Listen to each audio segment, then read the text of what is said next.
Hey, everybody. Welcome back to Gatsby Land here at the Gay Street Studios. Hope everybody's doing okay. Um,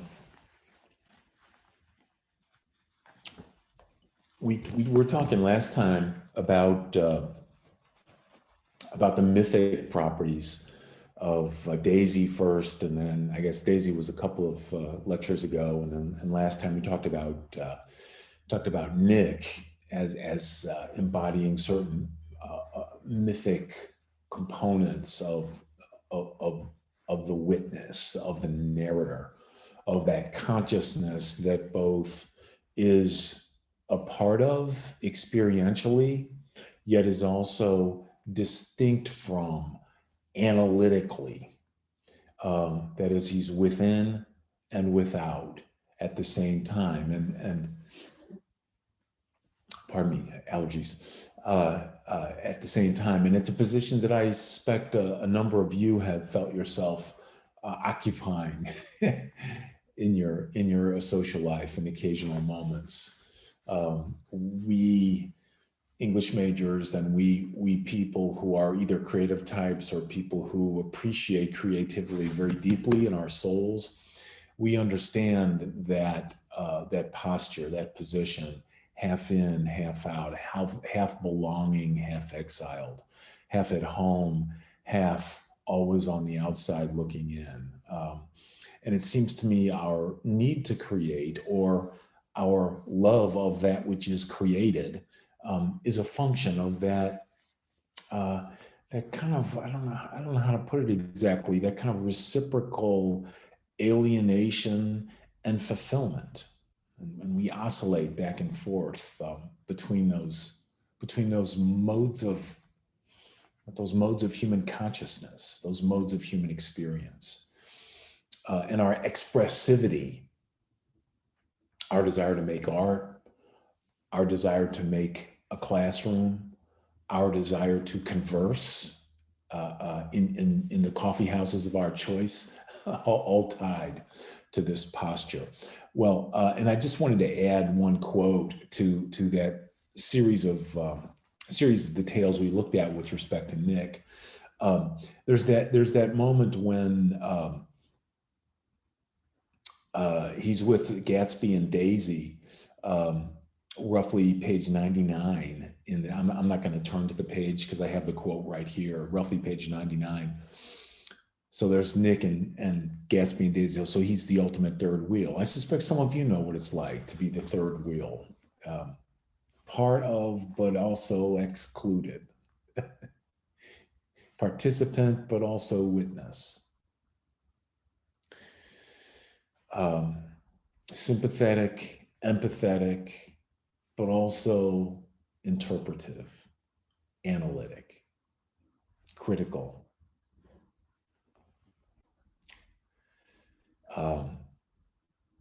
It's hard to be us, isn't it?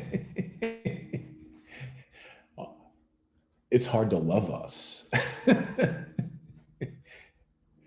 But we rock a friendship. Okay. Nick says, Fitzgerald has Nick saying, I tried to go then, but they wouldn't have it. They wouldn't hear of it. I tried to go then, but they wouldn't hear of it. Perhaps my presence made them feel more satisfactorily alone. I tried to go then, but they wouldn't hear of it.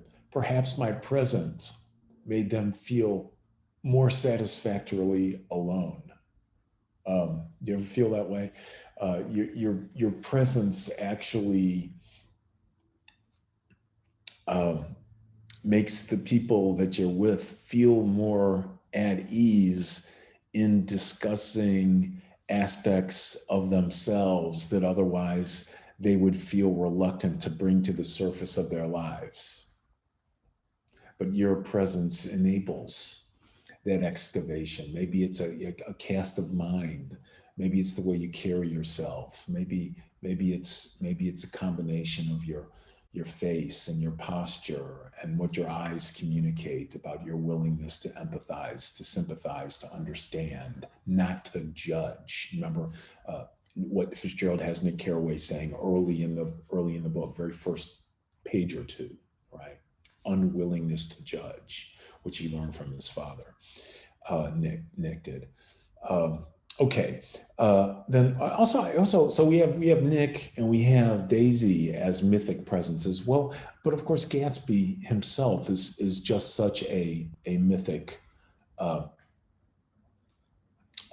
personage, a mythic persona, a kind of a symbolic presence, as well as an actual presence in the narrative, a functional presence of agency in the narrative, the agent of the narrative. And let's look at a couple of passages that bear this out in interesting ways today.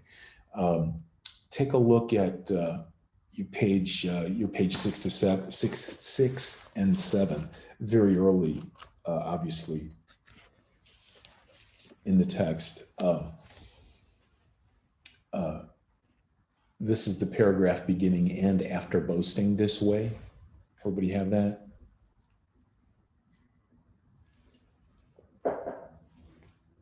Sorry, allergies. So, and after boasting this way, now go into that paragraph, maybe, halfway down, halfway through. Only Gatsby, the man who gives his name to this book, right, so there's Nick as writer, the man who gives his name to this book was exempt from my reaction. Gatsby, who represented everything for which I have unaffected scorn. If personality is an unbroken series of successful gestures, then there was something gorgeous about him. Some heightened sensitivity to the promises of life, as if he were related to one of those intricate machines that register earthquakes 10,000 miles away. We call those seismographs. Interesting, Fitzgerald doesn't use the term seismograph. He doesn't want to use that clumsy Latinate, multisyllabic word, right? He doesn't want to name what Gatsby is. He doesn't want to make Gatsby into a machine, but he wants to impute to Gatsby that kind of machine-like sensitivity. It's interesting, you guys who are writers, sometimes it's sometimes the least precise, sometimes a phrase that is less precise than an actual word, than in one single economical word. Sometimes that phrase that isn't as precise is the way to go for what the phrase doesn't say.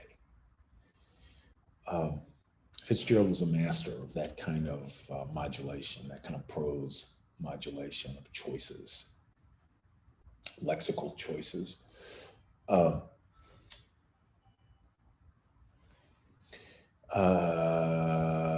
As if you were related to one of those intricate machines that register earthquakes 10,000 miles away. This responsiveness had nothing to do with that flabby impressionability, which is dignified under the name the creative temperament. Fitzgerald's talking about his own ilk, writers, artists,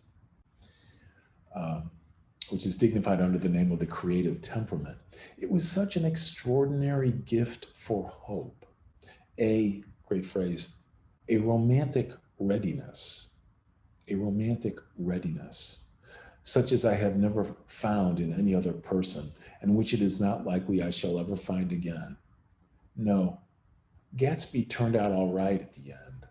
It is what preyed on Gatsby, what foul dust floated in the wake of his dreams that temporarily closed out my interest in the abortive sorrows and short-winded elations of men, that closed out Carraway's interest in our temporary dramas, our short-lived tragedies and triumphs. Gatsby represents for Nick uh, more than those, something more enduring in us than those temporary dramas, those short-lived tragedies and triumphs. There's something, in other words, mythic in Gatsby. Nick finds something in Gatsby, something of Gatsby in himself, as we do. Well, what is it? I'm just looking at this earlier phrase. If personality is an unbroken series of successful gestures, odd. Is it? Um, where's the authenticity in that? And a personality as an unbroken series of successful gestures. Where's the authenticity? Where's the realness? In other words, such a series of gestures, gorgeous but ultimately empty, a facade, like those books with like those books in the library that had never been cut that Owl Eyes notices. Very wry comment, and it's an instance of Fitzgerald undercutting his own romanticism and his own idealism and perhaps his own narcissism in advance of what he's about to say. It's as if he's kind of deflating his own idealism, his own romanticism, his own romantic readiness, right? His own willingness to hope, his own willingness to live in promise, to live in dreams. And he undercuts this wryly, W-R-Y, wryly, in phrases like this. But then he goes on, then there was something gorgeous about him, some heightened sensitivity to the promises of life, a responsiveness, a gift for hope, a romantic readiness. So there's something in Gatsby, despite the superficialities, there's something in Gatsby that is linked to something permanent that Nick and therefore Nick's creator, Scott, feels in himself. Something powerful and enduring in what Gatsby represents in us. It's mythic in that sense. Okay, take a jump here then to it's on page 73, and again, I don't think I need to read it, but I don't need to go to the page because I have it here. But there's this great quotation. It's Nick. I feel like I'm gonna sneeze. Hate that.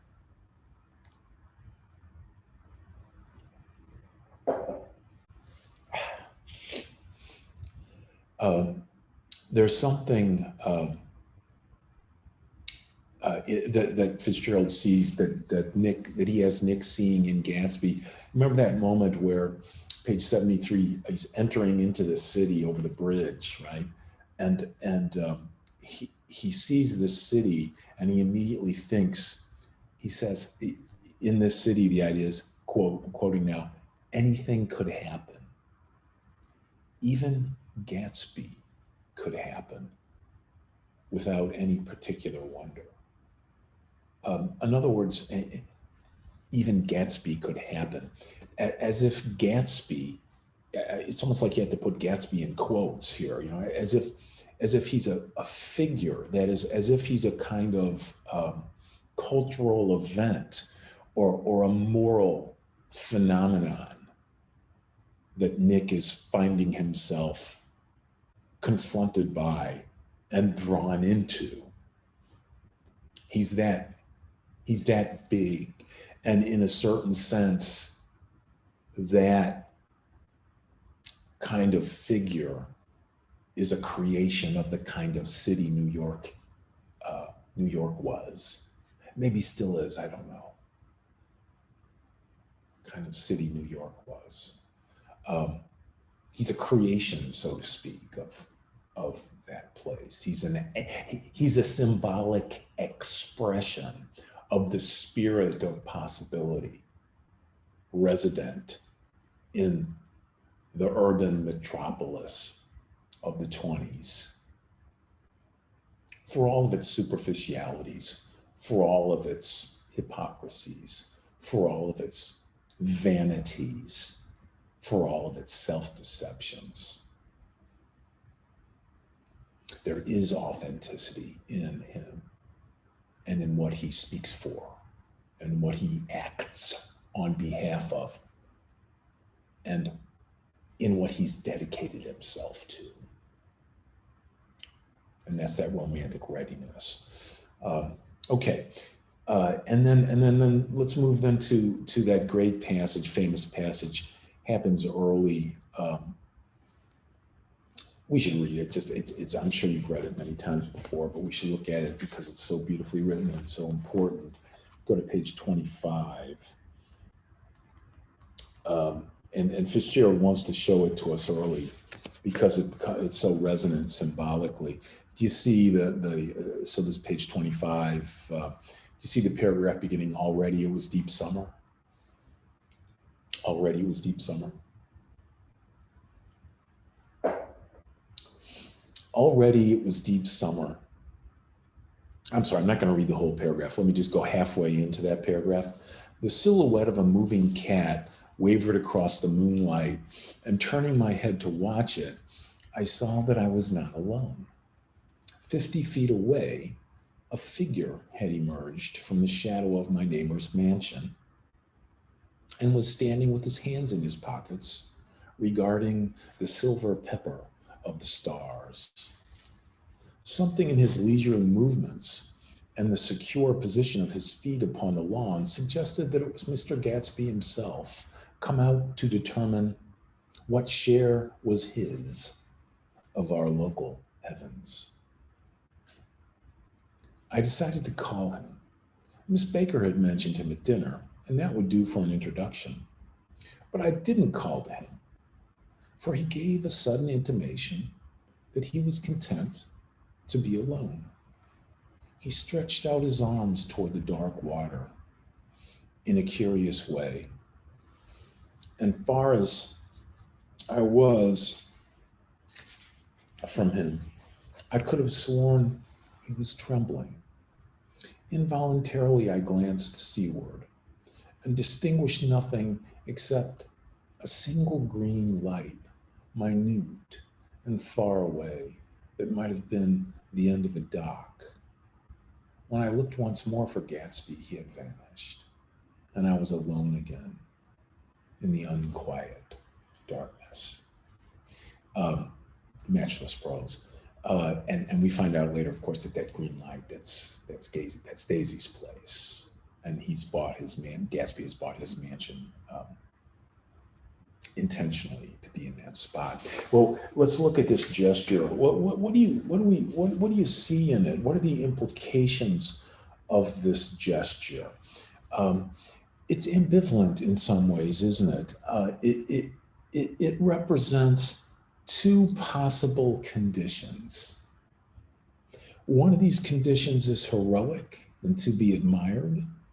Another of these conditions is tragic, to be avoided. You show me a hero and I'll write you a tragedy. Those two ineluctable, inextricable elements, aspects of our humanity. What are these? First of all, positively, represents the ability to see beyond the real to the not yet real. It establishes Gatsby as a creature of, you can insert your own noun here. The gesture establishes Gatsby as a creature of, do it. What are the nouns? Say them to yourselves. A creature of vision, a creature of ambition, a creature of the dream, a creature of imagination. The gesture establishes him in a certain sense as a kind of genius of hope, a kind of romantic genius of hope. Someone whose life is suffused with the desire to make of oneself what one will, and to make of one's life a milieu of fulfillment and plenitude. He desires, and he's a creature of desire, and that desire dedicates itself to possibility. What a beautiful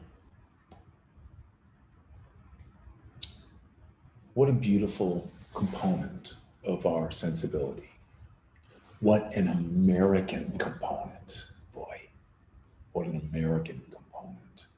Remember our three mythic narratives that Fitzgerald structures the story around. That's two of them. But then there's also that other side. There's something less heroic, something to be avoided here. The gesture also embodies the liability to define oneself in abstraction, in illusion, in romantic yearning unfulfilled, to accept narcissistic illusion as identity, to allow narcissistic illusion to become one, to be more in love with an idea of yourself in others, to be more in love with an idea of yourself in others than with real others.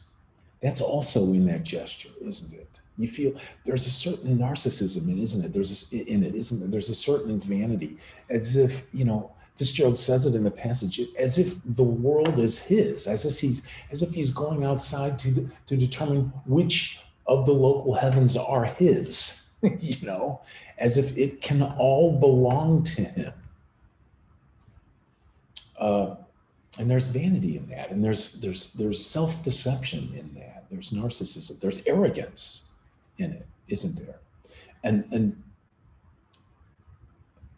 just to make this gesture mythic, each of those sides of this posture of desire, right? Each of these sides is present in us always, eternally. Each of these sides lives in each one of us. I think it lives in each one of us as Americans, almost genetically, because this is, for all of its, its moral failures, its moral and social, profound moral and social errors, right at its roots. I don't need to name them for you, but I will, because we can't forget them. The building of an entire culture of desire, of acquisition, of self-creation, of independence, of freedom, of justice, to build an entire culture on the enslavement of others. And then, adjacently, on the extermination of yet another race. Do you see the radical moral ambiguity that inheres in that American formula, that American historical formula? You see exactly the same ambiguities in Gatsby.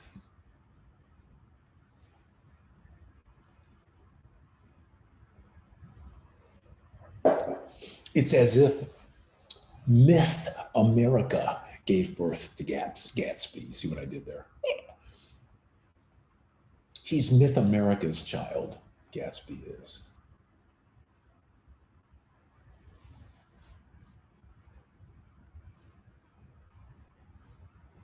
He's Myth America's. He's the consequence of Myth America's virgin birth, full of hope, possibility, linked to illusion, vanity, narcissism, failure. And we see these forces at play in Fitzgerald's portrait of his protagonist. That's pretty good. I should have written that down. Damn it. Good? Okay. Let me see how we're doing on time. Okay. Yeah, so moving on then, let's take a look at this passage. It's a related passage, I think. All these are beautifully developmental as Fitzgerald presents them. You can almost go through them in chronological or in order of pages, in order of pagination, one after the other. You'll find this useful as you put together your own classes as teachers. Those of you who are going to go in that direction, if you decide to teach Gatsby, this is a structure that will benefit you. Take a look at page 101.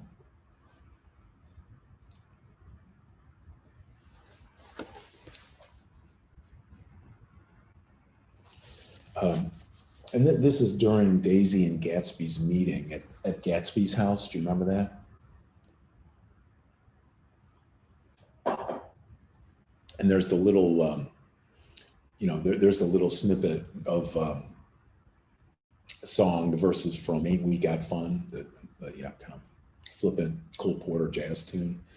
It's a great song, but it's very, very, very light. It's kind of an empty, lyrically an empty song. But anyway, you see the paragraph beginning, "As I went over to say goodbye." Okay, so this is Nick with Daisy and Gatsby. "As I went over to say goodbye, I saw that the expression of bewilderment, had come back into Gatsby's face, as though a faint doubt had occurred to him as to the quality of his present happiness. Almost 5 years. So there's the distance between 1917 and 1922. The present of Nick's narrative, right? Nick's telling it 2 years after that, 24, right? So you have 24 looking at 22, thinking about 17, 5 years. Almost 5 years. There must have been moments, even that afternoon, when Daisy tumbled short of his dreams. Not through her own fault, but because of the colossal vitality of his illusion, which is what we've been talking about. It had gone beyond her, the illusion. It had gone beyond her, beyond everything. He had thrown himself into it with a creative passion. You see the art terms from the world of art being used here. He had thrown himself into it with a creative passion, adding to it all the time, decking it out with every bright feather that drifted his way. No amount, listen to this sentence, beautiful sentence, no amount of fire or freshness, both of which Daisy has in spades, right? No amount of fire or freshness can challenge what a man will store up in his ghostly heart. And thinking about Lacan and the objet petit a, you can almost do a feminist reading of just this line, that is woman as symptom of man. No amount of fire or freshness. In other words, no sum of, no quantum of a woman's individual agency and creative, and her own creative passion and her own strength, none of those can compete with what a privileged member of patriarchy will project upon her as the object cause of his desire.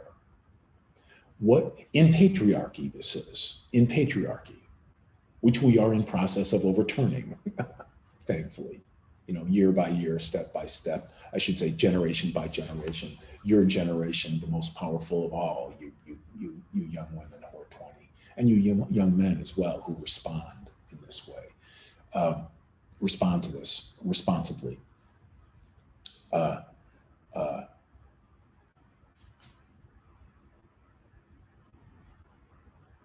In patriarchy, no amount of an individual, unique woman, not the abstraction woman, but or women, pluralize it, makes it easier to understand. No amount of agency and accomplishment and passion in an individual woman can overcome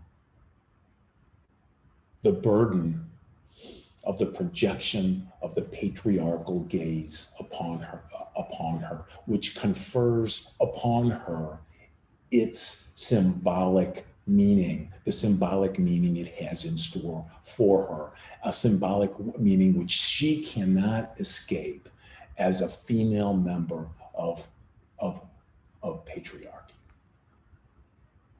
And it seems to me, again, that Fitzgerald understands this. And it's part of his critique of Gatsby. For all that he admires in Gatsby, it's part of his critique. But let's continue. No amount of fire or freshness can challenge what a man will store up in his ghostly heart. As I watched him, he adjusted himself a little. That is to the tumbling short that has just occurred, right? He adjusted himself a little visibly. In other words, the real person, I'm just going to make it, I'm just going to gender it as it's gendered in the book, but it flips back, it goes both ways, it seems to me. Part of what Fitzgerald's examining is the way love behaves, no matter if it's no matter if it occurs in patriarchy or not. It's the nature of human sexual desire and human romantic desires. The nature of the female desire for the male desire for the female desire for the female, the male desire for the male. Wherever you are on that beautiful sexual spectrum, on that beautiful romantic spectrum, whatever it may be, whatever pronouns you like to go by. When we love and when we want, that combination of the sexual and the romantic and the soulful, that magic combination, that ineffable magic combination, wherever you stand in there, when you inhabit it, these are the tensions that inhabit you. These are the tensions that structure your relationship with the other, with the objet petit a, the objet autre. Do you see? And this is what Fitzgerald's exploring, but I think with particular sensitivity to the operations of patriarchy as it inflects romantic and sexual desire, and the symbolic properties that those forms of desire confer upon the figure woman in it. It's pretty good. Okay. He adjusted himself a little. In other words, there's a distance between what I desired, what of myself I found in her, in my illusion, in my vanity, in my idealism. There's a distance between that and this, the real individual, the person, the real person I see before me here. And he adjusts himself. In other words, he doesn't continue to bulldoze through. As I watched him, he adjusted himself a little visibly. His hand took hold of hers as she said something low in his ear, and he turned toward her with a rush of emotion. I think that voice held him most with its fluctuating, feverish warmth because it couldn't be overdreamed. That voice was a deathless song. So the voice, somehow the voice was adequate to his creation. You know, it was a better way of putting it. Somehow the voice was adequate to his illusion. Why? Because the voice is disembodied. You know, it can't be overdreamed because it's not articulate. It's merely, you know, it's merely vocal. It's not, no meaning is associated with it. So it can't be limited by what is it, by what it expresses, right? It's a symbolic property, just like money. You know, money, an empty set that we confer value upon, right? Money is merely a symbol. It has no value as material. You know, that piece of paper. Hell, these days it's not even a piece of paper. It's an idea. Money's an idea that we bounce back and forth digitally, isn't it? Right? It's pure symbol. It's amazing, isn't it? It's pure symbol. It's a purely symbolic presence. It doesn't exist. Almost. I mean, you can still get cash, but by and large, we're sending ideas, we're popping ideas back and forth from our accounts to our creditors, right? Um, and Daisy's voice, you know, it's an empty set, money, and Daisy's voice is an empty set in that way. So it's adequate to Gatsby's projections. It can always keep up, in other words. But he notices there's a little difference. Let me continue. They had forgotten me, because that's the kind of person he is. Because he's made them feel more satisfactorily alone.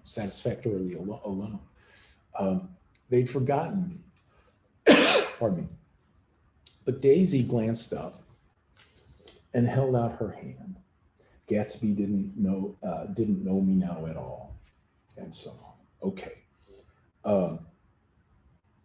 So Gatsby here in these paragraphs that I've just read, Daisy here figured as a kind of you remember the myth of Pygmalion? It's a kind of she's a kind of Galatea, you know. Pygmalion has created her, and Gatsby has created her,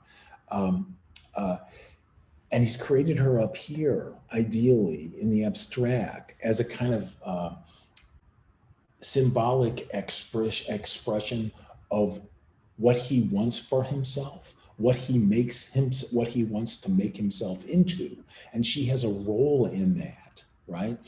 But now there's a distance between.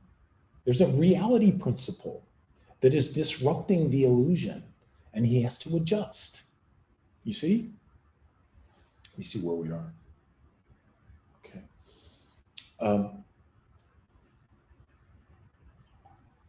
I'll turn a couple pages and we'll see the consequence.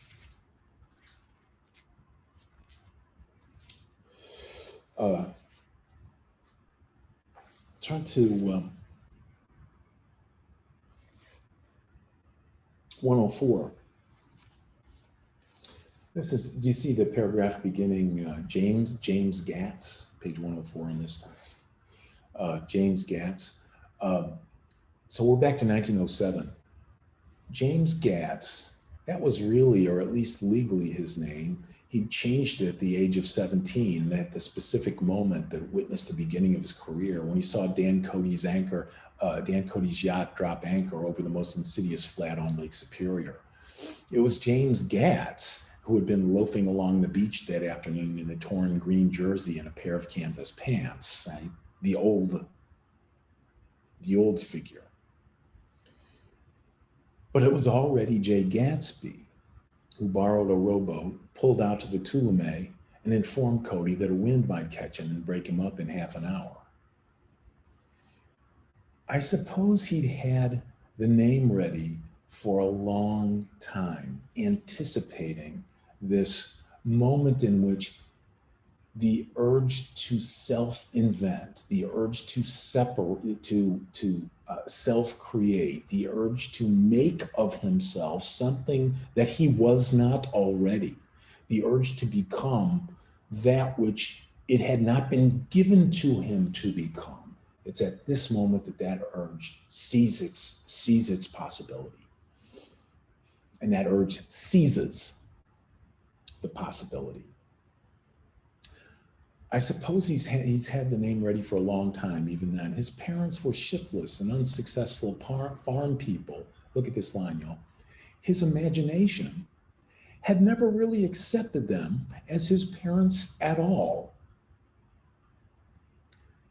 The truth was that Jay Gatsby of West Egg, Long Island, look at this, sprang from his platonic conception of himself. He was a son of God.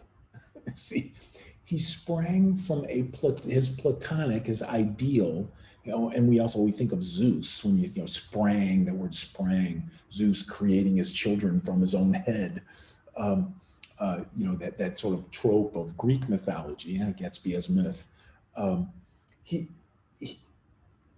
is Jimmy Gatz's early idea of what he can be that makes him who he is.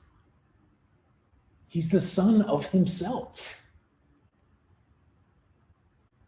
He's the son of his own idea of what he can be. He's the son of the dream. He's the son of possibility. Or is it the son of illusion? Or is it the son of narcissism? Or is it the son of arrogance? Or is it the son of vanity? There's that mythic American ambiguity again. The beauty of possibility and the dream and self-creation, and the horror of the self-deception, the horror of the immoral foundations, the horror of the vanity and narcissism that has gotten us to where we are today.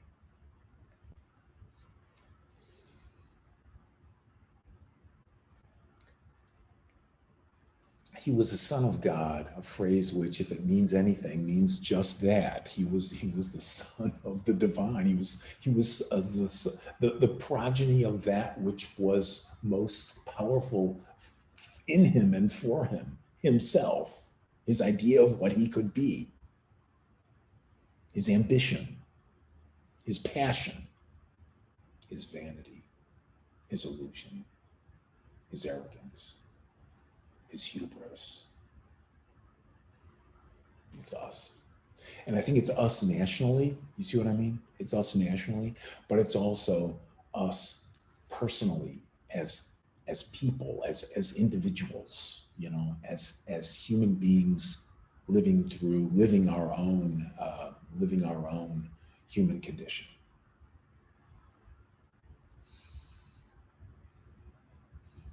He was the son of God, a phrase which, if it means anything, means just that. And he must be about his father's business.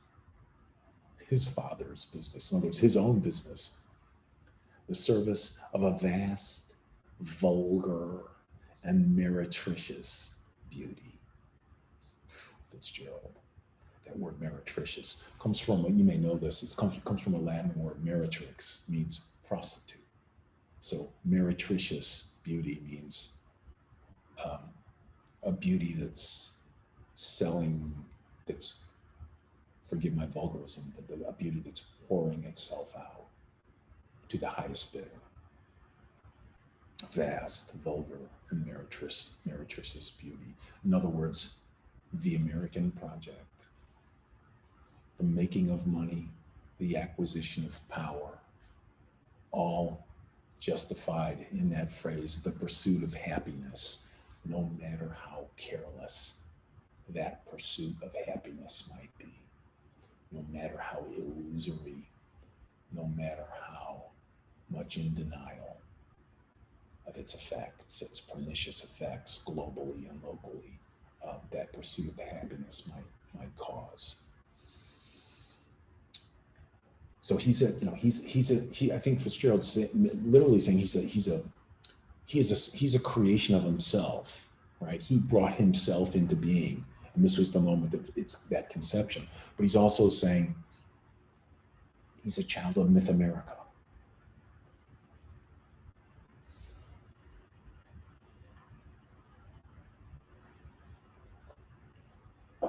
And you're witnessing his virgin birth.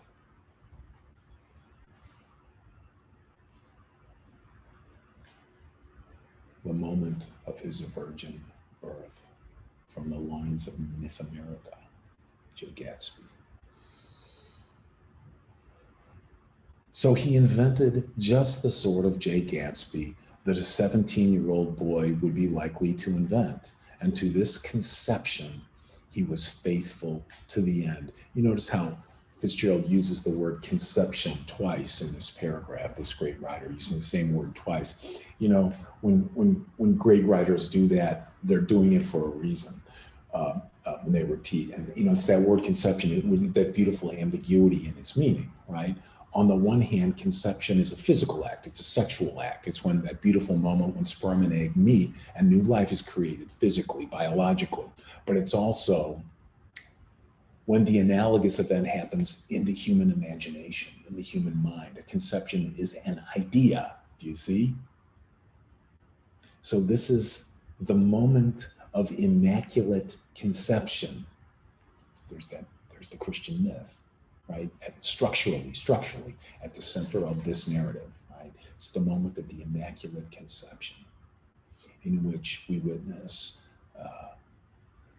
the conception and the birth, the early birth of the natal moment of Gatsby's self-creation, Gatsby's springing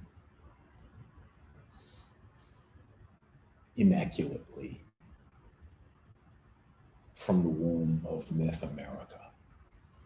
And this is what Fitzgerald's after. And this is why we're still reading this damn book so many years later. This fairly slim little book, you know, it's like a big short story. But it's who we are very deeply, isn't it? What's best in us, and what's worst in us. That ineluctable American ambiguity. And this is what our jazz musicians are navigating, are navigating the African-American musicians in the early half, the first half of the 20th century. Jazz itself, a way of finding the grace, a way of finding the elegance with which to navigate the ambiguities of the African-American experience, the ambiguities of the African-American experience, and the ambiguities of simply, a person who happens to be Black, being a human being, occupying his or her human condition in the way that all individuals must inevitably, right? Both, always both. And that's what you hear in jazz. That's what you hear. That's what you heard in the blues, a way of recognizing the realities. And that's what you hear in jazz, a way of responding with elegance to these unlivable realities in which there is beauty, if you could only contrive the structure with which to see it. And this is what jazz is. God, it's so good. I wish we would have written it down. Damn it. I want to talk to you about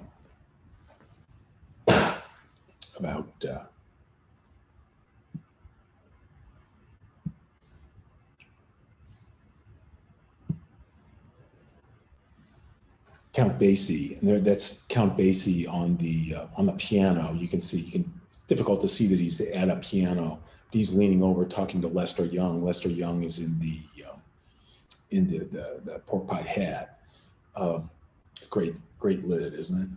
And you can see the overturned glass there. I think is it a beer bottle with the glass on top of it on Basie's? Yeah, it's a beer bottle with the glass on top of it upside down. That's great.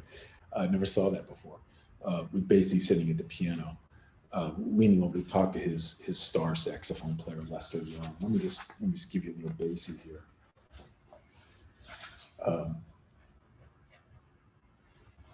Okay.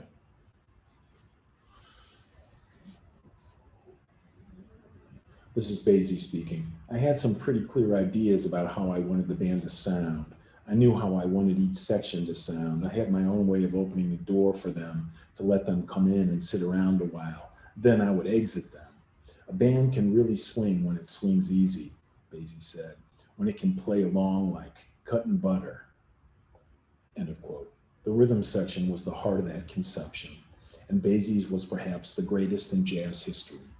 Walter Page's bass provided the powerful walking 4/4 pulse that allowed Joe Jones, himself a former tap dancer, to keep time on the hi-hat. So you have Walter Page on bass, and you have Joe Jones on the drums, and ride cymbals and abandon the heavy, thumping, insistent emphasis on the bass drum that had characterized much jazz drumming. See if you can give a listen to Joe Jones and the way he handles the drums, and how we're really taking a leap here from more traditional, earlier jazz drumming. It's freer, it's a little more liberated.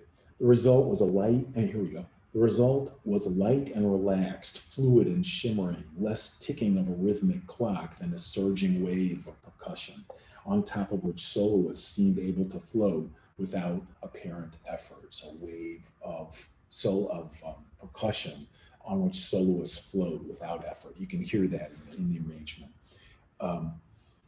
Quote, when Joe Jones came out with the Basie band, the drummer Louis Bellson said, Louis Bellson is an old famous drummer, it was as if we had been waiting for him, unquote. And Basie's piano provided the perfect complement.